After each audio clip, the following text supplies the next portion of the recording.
예, 하나님의 은혜와 사랑이 여러분과 함께 하심을 믿습니다. 예, 한 주간 우리가 많은 사건들이 있었죠. 우리가 지금은 또 추석 연휴를 보내고 있습니다. 예, 지난주 초에는 태풍이 휩쓸고 막대한 피해를 주고 갔습니다. 그리고 또 영국의 엘리자베스 2세가 서거하는 그런 일이 있었습니다. 네.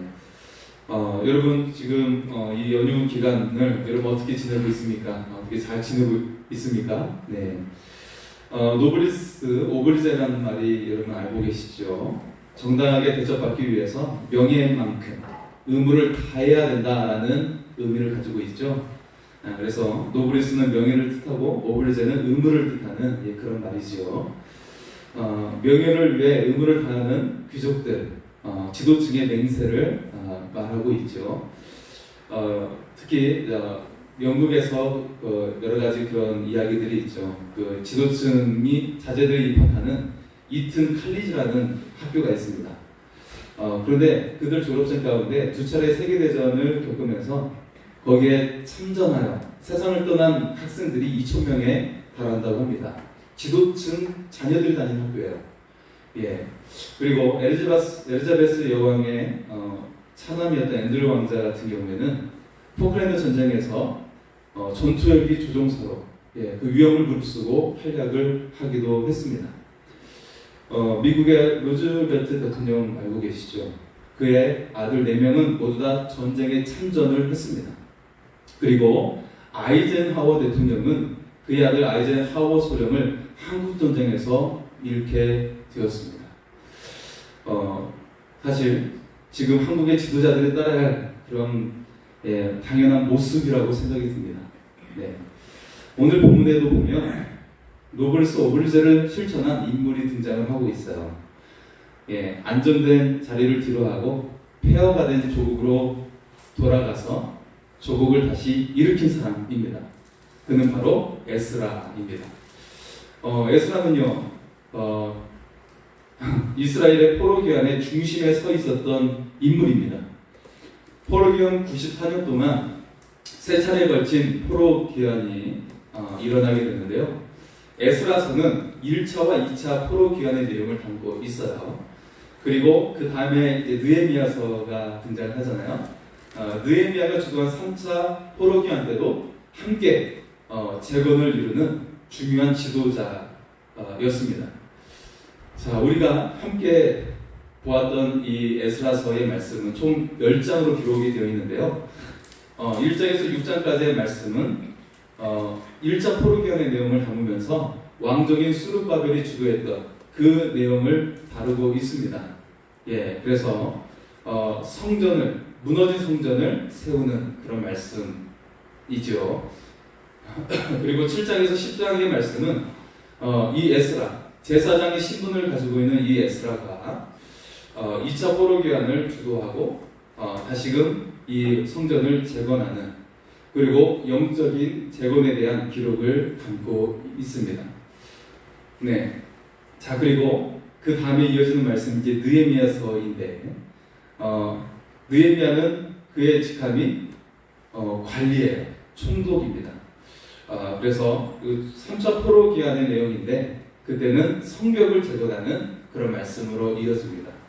그러니까 1차는 왕족 스룹바벨에 의해서 성전이 재건되고, 2차는 제사장인 에스라에 의해서 영적인 재건을 이루고, 그리고 3차는 총독, 관리였던 느헤미야에 의해서 성벽이 재건되는 그런 내용으로 전개가 됩니다. 여러분, 이 포로기환의 이 기간을 보면 1차 포로기환이 있은 지 80년이 지나서 2차 포로기환이 일어나게 돼요. 이거 굉장히 긴 기간 후에 2차가 일어나죠. 그리고 2차가 일어나고 14년 뒤에 3차 포로기환이 이루어지게 됩니다. 비교적 좀 짧은 기간에 바로 일어나게 되죠. 그래서 이 에스라가 2차 포로기환을 주도할 때 이미 1차 귀환의 1세대들은 세상을 떠났어요. 그리고 그 다음 세대들이 지금 살고 있는 상황입니다. 80년의 세월이 흐른 상황이었어요. 이때 가장 큰 2가지 문제가 있었습니다. 첫째는 성전이 아직 완공이 되지 않았다는 거예요. 1차 때 스룹바벨에 의해 이루어졌던 성전 재건이 완공이 되지 않았다는 모습이었습니다. 그래서 폐허가 된 채 아직도 그렇게 방치된 상황 속에 있었습니다. 이게 첫 번째 문제였고, 두 번째 문제는 이 유대인들이 이방인들과 통혼하고 있었다는 거예요. 있으면 안 되는 사건이 그런 일들이 일어나고 있었다는 것입니다. 이때 에스라는 탁월한 리더십을 발휘해서 이 두 가지 문제를 해결해 나갑니다. 그리고 후에 느헤미야가 왔을 때는 이 두 사람이 환상적인 콤비를 이루면서 부흥운동을 일으키게 됩니다. 자, 이 에스라와 느헤미야는 무너진 이스라엘을 국가다운 국가로 만들어가게 돼요. 이들이 이 이스라엘을 다시금 재건하는데 굉장히 중요한 역할을 하게 됩니다. 자, 오늘 말씀의 제목은 에스라와 영적 재건의 꿈입니다. 여러분, 여러분의 삶과 가정이 축복의 가정이 되기를 원하십니까? 네. 번성하는 그런 가정이 되기를 원하십니까? 그렇다면 우리가 영적인 재건의 그 꿈이 이루어질 수 있기를 바랍니다. 그러면 여러분이 축복의 가정이 될 줄 믿습니다. 그리고 하나님의 은혜가 임하는 그런 삶이 될 줄 믿습니다. 자, 에스라의 자기소개서를 먼저 같이 보도록 하겠습니다. 에스라는 굉장히 중요한 사람입니다. 오늘날 우리가 신앙을 갖기 위해서 에스라는 누구보다도 중요한 사람이었어요. 왜 그가 중요한지를 한번 보도록 하겠습니다. 자, 에스라가 자기소개를 하는데 첫 번째는 그는 대제사장의 가문이었다는 거예요. 여러분, 명절에 여러분 족보 이야기를 나누곤 하지요. 예. 여러분의 족보에 여러분 조상들은 어떤 분들이 계셨습니까? 네, 여러분 자신있게 말할 수가 있으시죠. 예. 그래서 명절 때 우리의 조상 중에 누가 있었어? 예, 그런 이야기들을 하곤 하실 겁니다. 오늘 본문 속에 보면 앞에 1절에서 5절은 에스라의 족보가 소개가 되고 있어요. 네. 여러분, 이스라엘 사람들은 보통 자기를 소개할 때 자신의 조상을 3대를 소개합니다. 아버지, 할아버지, 그리고 증조부를 소개를 해요. 보통 이 정도를 자기를 소개할 때 함께 조상을 이렇게 소개하는 것을 볼 수가 있는데요. 오늘 말씀 속에 보면 에스라는 자신의 조상을 소개하는데 무려 16대를 소개하고 있어요. 자신의 족보를 열거하고 있습니다. 자, 이 에스라서를 누가 썼어요? 에스라가 썼어요. 이처럼 자신의 조상들을 16대를 소개하고 있어요. 자, 그 이유가 있습니다. 자, 그가 소개하고 있는 이 16대의 조상들이 모두 다 유명한 사람들이에요. 다 유명한 사람들이에요. 그럴 수밖에 없어요. 왜냐하면 그들이 다 대제사장들이기 때문에 그렇습니다. 네. 그리고 마지막 그의 16대 조상으로 대제사장 아론을 소개하고 있습니다. 예. 자, 이러니까 에스라가 자랑을 할 만하겠죠. 3대만 자랑한 것이 아니라 16대까지 쭉 올라가서 소개를 하고 있는 것이었습니다. 그는 대제사장 아론의 후손입니다. 그리고 가장 뛰어난 성경의 학식과 그리고 뛰어난 영성과 열정을 가진 사람이었습니다. 여러분, 우리도 성경에 탁월하고 뜨거운 영성을 가지는 그런 하나님의 사람이 될 수 있기를 소원합니다. 이와 하나님을 믿는다면 여러분 뜨거운 영성으로 하나님을 믿을 수 있기를 소원합니다. 그래야 하나님의 역사가 일어나는 것입니다. 이런 하나님의 역사를 경험하는 우리의 삶이 될 수 있기를 소원합니다. 두 번째는요, 그는 훌륭한 행정관으로 소개하고 있어요. 자, 에스라는 2차 포로기간을 주도하는데요. 그가 인솔한 인원이 남자만 2,000명. 그러니까 모두 다 합치면 거의 4만에서 5만에 가까운 숫자가 되겠죠. 5,000명 정도의 숫자가 되겠죠. 자, 그가 예루살렘에 도착했을 때 이미 1차 포로 기간 80년 전에 도착했던 사람이 남자만 5만 명이었어요. 가족을 합치면 대략 12만 명의 사람들입니다. 자, 이제 80년의 세월이 흘렀으니까 대략 그곳에는 한 20만 명의 사람들이 있었을 것으로 보여집니다. 에스라가 도착했을 때 성전이 아직도 황폐된 상황 속에 있었어요. 그리고 그들의 신앙이 무너져 있었습니다. 지도층이 없기 때문에 신앙이 무너져 있었습니다. 이방인들과 통혼해서 문란해진 사람들도 있었습니다. 에스라는 홀로 탁월한 리더십을 발휘해서 이 문제를 해결하였습니다. 여러분, 모든 그리스도인들은 영적인 리더입니다. 세상에 나가면 세상에서 영적인 리더이고, 가정에 가면 가정에서 내가 바로 영적인 리더가 되는 것입니다.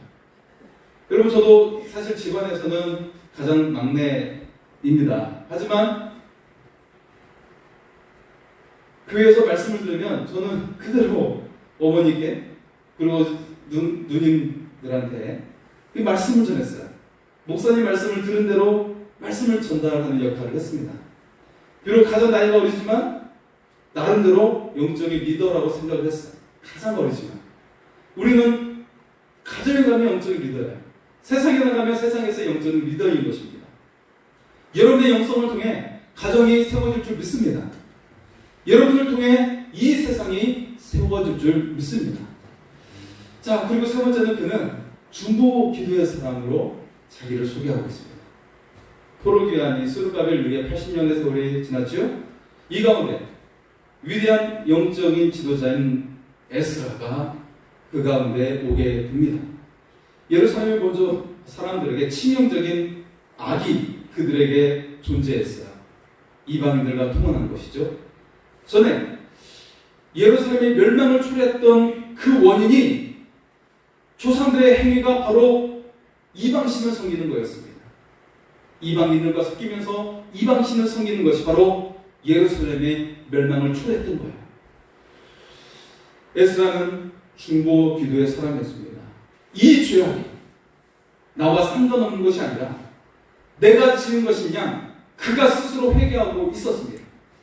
에스라는 직접 이 죄악을 내가 지은 것이냐 회개하면서 하나님께 부르짖으며 중보 기도를 했습니다. 에스라 9장 5절과 6절의 말씀을 보겠습니다. 에스라 9장 5절과 6절입니다.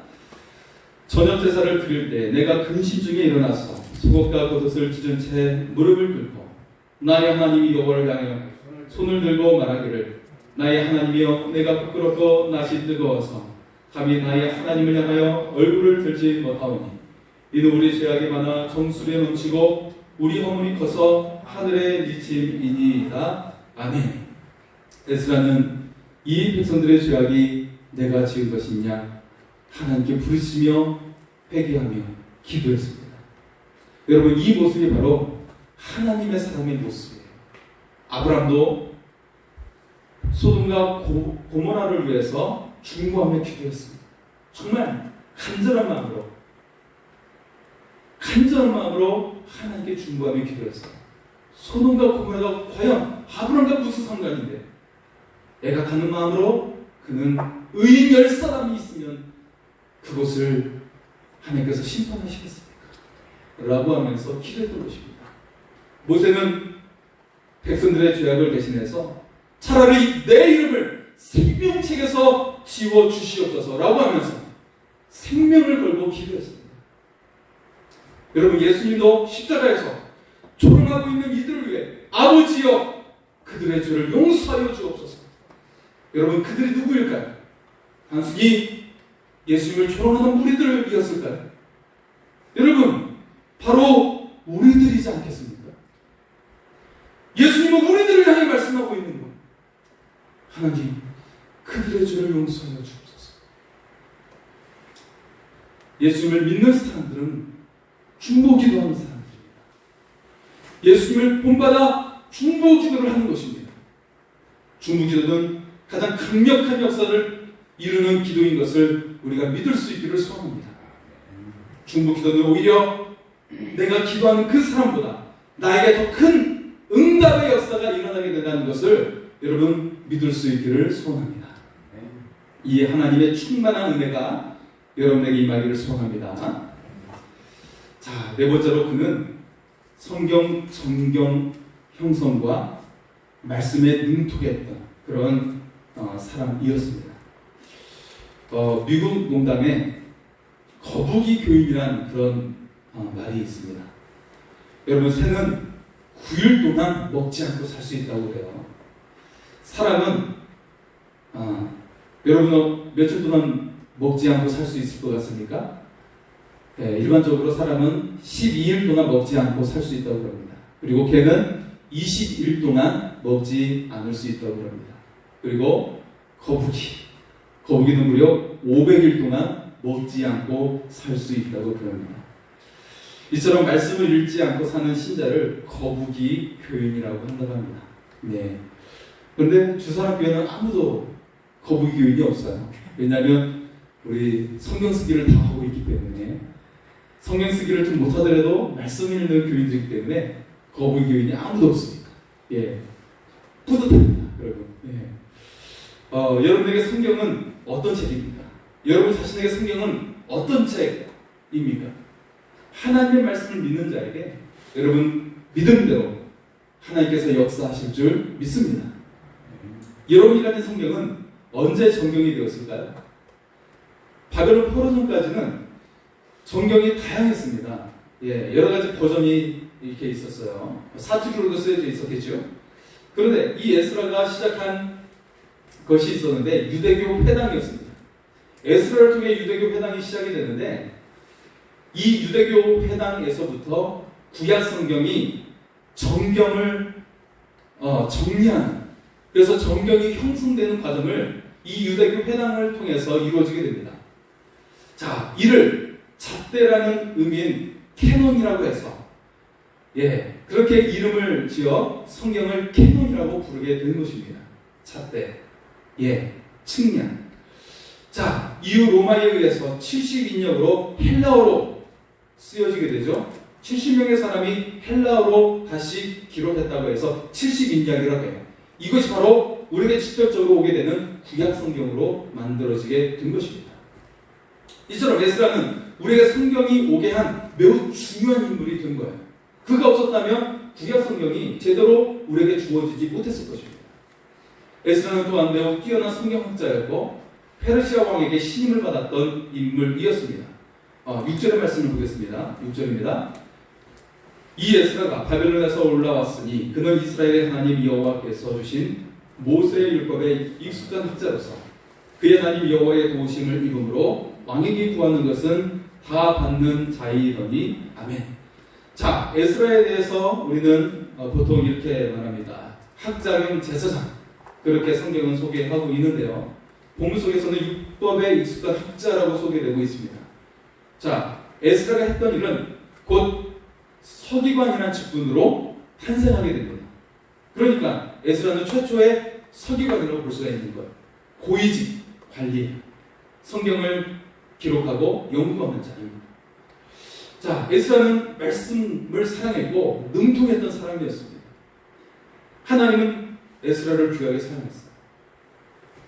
여러분도 말씀을 사랑하는 사람이 될 수 있기를 소원합니다. 더 나아가서 말씀에 능통한 하나님의 사람이 될 수 있기를 소원합니다. 그 말씀대로 하나님께서 역사해 주실 줄 믿습니다. 자, 결국 이 에스라, 하나님은 에스라를 통해 영적인 재건의 꿈을 이루셨습니다. 오늘 우리를 통해서도 하나님은 영적 재건을 꿈꾸고 계십니다. 하나님께서는 여러분이 이 시대의 주인공이 되기를 원하십니다.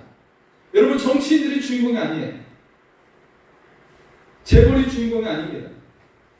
하나님의 사람이 이 시대의 주인공이 된다는 것을 우리가 믿을 수 있기를 소원합니다.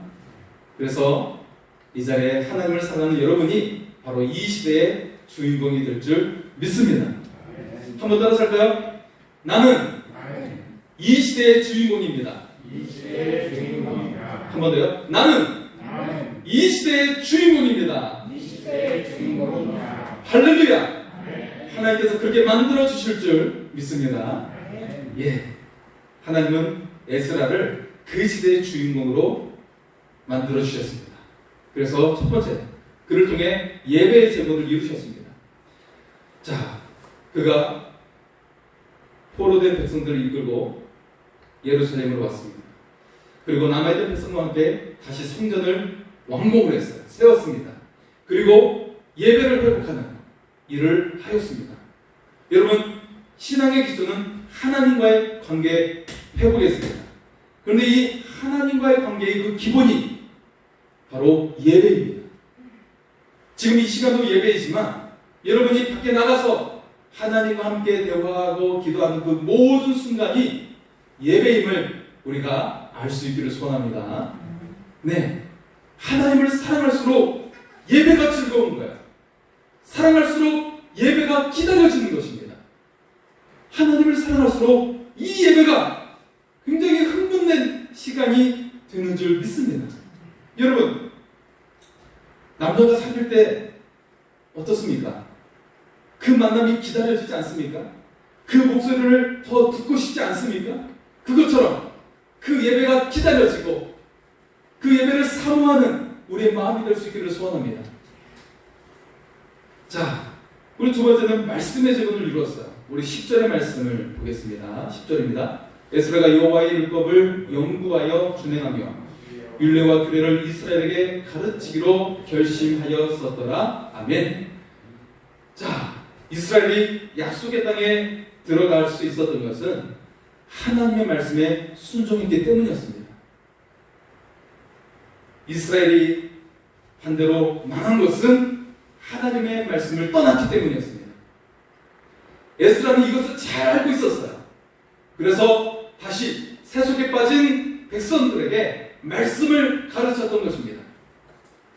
에스라의 말씀으로 훈련으로 말미암아 위태롭고 연약한 예루살렘은 다시금 도시에서 나라로 굳건하게 세워질 수가 있었습니다. 자, 이 에스라를 통해 이웃고 백성들 가운데 놀라운 광경이 펼쳐지게 되었습니다. 느헤미야 8장 5절과 6절의 말씀을 보겠습니다. 에스라가 모든 백성 위에 서서 그들 목전에 책을 펴니 책을 펼 때 모든 백성이 일어서니라. 에스라가 위대하신 하나님 여호와를 송축하며 모든 백성이 손을 들고 아멘 아멘 하고 응답하고 몸을 굽혀 얼굴을 땅에 대고 여호와께 경배하니라. 아멘. 에스라가 말씀을 펼 때에 백성들이 잠을 들고 일어났어요. 그리고 그 말씀을 읽고 하나님을 송축할 때 백성이 아멘 아멘 하고 응답하였습니다. 그리고 나서 거기에 멈추지 않고 그들이 땅에 엎드려 얼굴을 대고 하나님께 경배하였다라는 것입니다. 여러분, 이 감격이 에스라 시대에 있었다는 것입니다. 오늘 우리가 말씀을 대하는 태도는 어떻습니까? 예, 여러분 다리를 꼬고 혹시 보는 사람은 없지요? 네, 우리가 말씀을 듣고 말씀을 또 필사하고 말씀을 가슴에 새기고 우리의 영혼에 새길 수 있기를 소원합니다. 이 말씀이 여러분을 살리고 여러분을 일으켜 세워 주실 줄 믿습니다. 말씀이 절망에서 일으켜 세워 주시는 것입니다. 말씀이 죽음에서 생명으로 우리를 옮겨 넣는 것입니다. 이 시대의 젊은이들이 무엇 때문에 낙담하고 이 세상을 불안하게 살아가고 있는 것일까요? 물질이 없어서일까요? 좋은 직장이 없어서일까요? 그들에게 꿈이 없고 비전이 없어서 그렇습니다. 그런데 이 꿈과 비전은 하나님의 말씀을 통해서 주어진다는 것을 믿을 수 있기를 소원합니다. 블레셋의 억압 가운데 있을 때 다윗은 꿈을 꾸었고 블레셋을 무찌르는 하나님의 사람이 된 줄 믿습니다. 다니엘이 조국을 잃고 포로가 되어 끌려갔을 때도 그가 환관이 되어 미래에 대한 소망이 없었을 때도 하나님은 그에게 꿈을 주셨고 그를 하나님은 총리로 삼아주셨고 하나님의 일을 이루는 자로 세워주신 줄 믿습니다.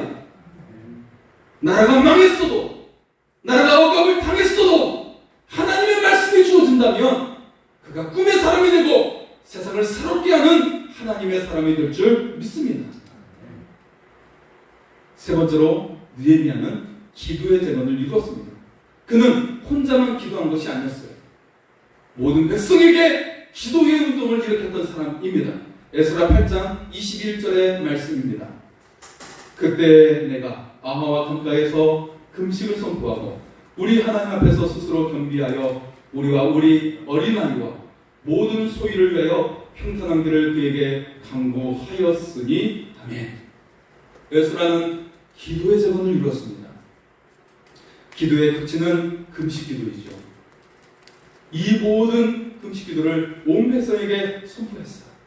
함께 회개하고 금식 기도하고 그리고 그들에게 새로운 변화의 역사가 일어나게 되었습니다. 그 변화의 역사가 무엇이었을까요? 에스라 10장 1절의 말씀을 보겠습니다. 에스라 10장 1절입니다.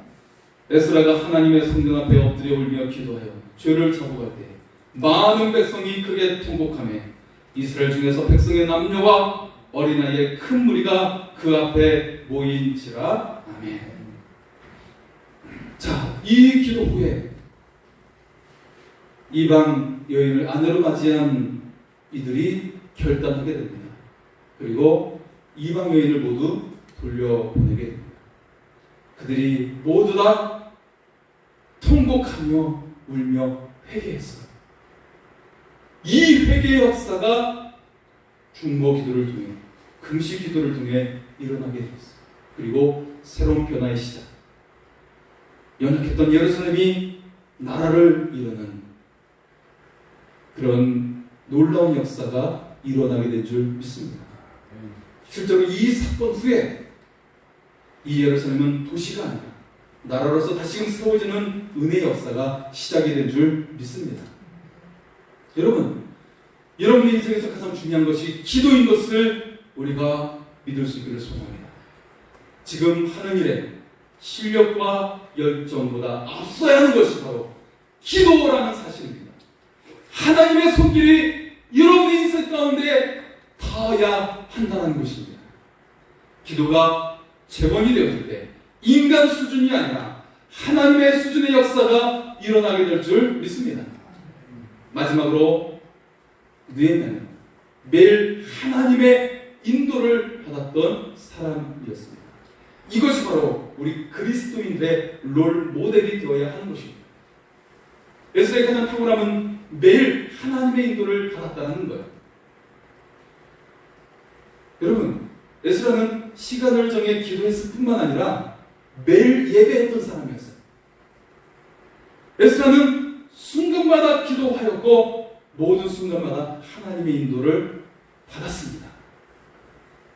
여러분, 사람마다 인생의 매뉴얼이 있을 것입니다. 명절에 전 부치는 방법이 다 다를 거예요. 여러분, 스킬이 있을 거예요. 여러분의 매뉴얼이 다를 것입니다. 송편을 빚는 방법이 다를 것이고 김치를 만드는 방법이 다 다를 거예요. 여러분의 일하는 방법이 다를 것입니다. 여러분, 아파트를 관리하는 것도 매뉴얼이 있죠. 아파트는요, 주민의 재산이 피해가 가지 않도록 알릴 의무가 있어요. 그래서 폭우로 물이 많아질 경우 지하 주차장 대피 방송을 낸 것입니다. 이것이 매뉴얼이기 때문에. 그런데 그 매뉴얼이 올바른 것이었습니까? 지난 태풍으로 포항의 한 아파트의 지하 주차장에 7명이 사망하고 2명이 구출된 사건이 있었죠. 구출된 50대의 여성은 함께 주차장에 들어갔던 아들을 잃고 말았어요. 먼저 나갔겠지만 주검이 되어 발견이 되었죠. 그 기사를 보고 정말 가슴이 애리고 너무나도 아팠습니다. 해병대를 최근에 제대했던 아들은 20대 청년은 최근에 이제 취업을 곧 이제 해서 곧 출근을 하게 됐는데 그도 목숨을 잃고 말았습니다. 해병대를 전역했던 사람도 그 물살에서 살아나올 수가 없었습니다. 여러분의 인생의 매뉴얼은 무엇입니까? 여러분의 인생에 무슨 기준으로 선택하고 결정하며 살아가고 있습니까? 그 넓은 주차장이 물에 잠기는데 8분밖에 걸리지 않았습니다. 그 시간이 생사를 갈라놓게 되었습니다.